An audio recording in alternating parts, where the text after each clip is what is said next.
அனைவருக்கும் வணக்கம் நண்பர்களே. இன்றைக்கி நம்ம பார்க்க போகிற வீடியோ என்னென்னா, நம்மளோட டேஃப் ஐஏஎஸ் அகாடமிலேருந்து இந்திய அரசியலமைப்பு பாலிட்டி புக்கு, அதாவது கான்ஸ்டியூஷன் புக் வந்து கொடுத்துருக்காங்க. ஸோ இதில் வந்து லேட்டஸ்ட் எடிஷன் 2026 எடிஷன் நமக்கு கொடுத்துருக்காங்க. இந்த 2026 எடிஷனில் பார்த்தீங்கன்னா வந்து கிட்டத்தட்ட 776 பேஜஸ் வந்துருக்கு, அதாவது 726 பக்கங்கள் வந்திருக்கு. லாஸ்ட் எடிஷன் பார்க்கும்போது 690 பேஜஸ் சம்திங் வந்துச்சு.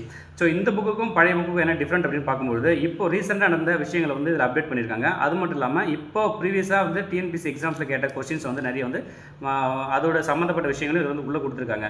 அது மட்டும் இல்லாமல் மெயின்ஸுக்கு தேவையான விஷயங்களும் இது கொடுத்துருக்காங்க. இப்போ ப்ரீவியஸாக ஒரிஜினல் கொஸ்டின் பேப்பர்ஸ் ப்ரிலிமினரிக்கும் கொடுத்துருக்காங்க, மெயின்ஸுக்கும் கொடுத்துருக்காங்க.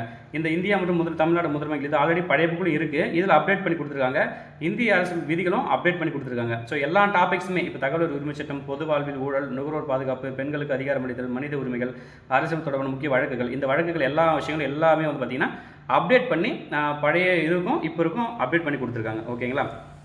இதோடைய ப்ரைஸ் பார்க்கும்பொழுது வந்து பார்த்திங்கன்னா வந்து 700 ருபீஸ் வருது. அது மட்டும் இல்லாமல் நார்மலாக டேப் புக்ஸு, அதாவது டேப் ஐஏஎஸ் அகாடமி பொறுத்த வரைக்கும் பேப்பர் குவாலிட்டி எப்பவுமே நம்ம வந்து குறை சொல்கிற மாதிரி இருக்காது. சரிங்களா? மிஸ்டேக்ஸ் பார்த்திங்கன்னா நான் செக் பண்ண அளவில் மிஸ்டேக்ஸ் எதுவுமே கிடையாது. ஒரு டாபிக் எடுத்தோம்னா இந்த டாபிக் இந்த புக்கில் ஃபுல்லாக படிச்சுட்டு போனாலே அந்த டாபிக் உள்ளே வர மாதிரி தான் வந்து எல்லா கேள்விகளும் கொடுத்துருக்காங்க. இந்த புத்தகத்தை பொறுத்தவரையும் எவ்ரி டிஎன்பிசி ஆஸ்பிரண்ட் கிட்ட கண்டிப்பாக இருக்க வேண்டிய ஒரு புத்தகம்னு சொல்லலாம். ஏன்னா பாலிட்டி பொறுத்த வரைக்கும் நம்ம எஸ்ஐ எக்ஸாம் படித்தாலும் சரி, போலீஸ் எக்ஸாம் படித்தாலும் சரி, டிஎன்பிசி குரூப் 1, குரூப் 2, குரூப் 4 எந்த எக்ஸாம் படித்தாலும் இது வந்து ரொம்ப ரொம்ப இம்பார்ட்டன்ஸ். இதை தவிர்த்து பார்த்தீங்கன்னா நீங்கள் வந்து எஸ்எஸ்சி, ரயில்வே இந்த மாதிரி ஜாப் ட்ரை பண்ணாலும் இப்போ தமிழ் தான் எல்லா கொஸ்டின் கொடுக்குறாங்க. ஸோ அதுக்கும் வந்து பார்த்தீங்கன்னா இந்த புக் ஸ்டாண்டர்ட் புக்கு. அதனால் வந்து எல்லாருக்கிட்டையும் இருக்க வேண்டிய ஒரு புத்தகம் இது.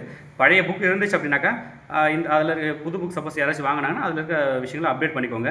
புது புக் வேணும்னு ஆசைப்பட்டீங்கன்னா தாராளமாக இந்த புக் வாங்கிக்கலாம். சரிங்களா? ஸோ இந்த புக் வந்து பார்த்திங்கன்னா எப்போவுமே சேஞ்ச் ஆகிற ஒரு புக்கே கிடையாது. அப்டேஷன் மட்டும்தான் மாறி மாறி போகிறோம். மற்றபடி எல்லாமே வந்து தெளிவாக இருக்குது. கண்டிப்பாக எல்லாருக்கிட்டையும் இருக்க வேண்டிய ஒரு புத்தகமாக நான் அதை வந்து ரெஃபர் பண்ணுறேன். ஓகேங்களா?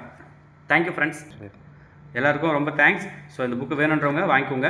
சப்போஸ் லிங்க் வேணும்னா என்னோட வாட்ஸ்அப்பில் மெசேஜ் பண்ணுங்கள், நான் வாட்ஸ்அப் நம்பர் கொடுக்குறேன், உங்களுக்கு அவங்க ஷேர் பண்ணுவாங்க. Okay, thank you friends.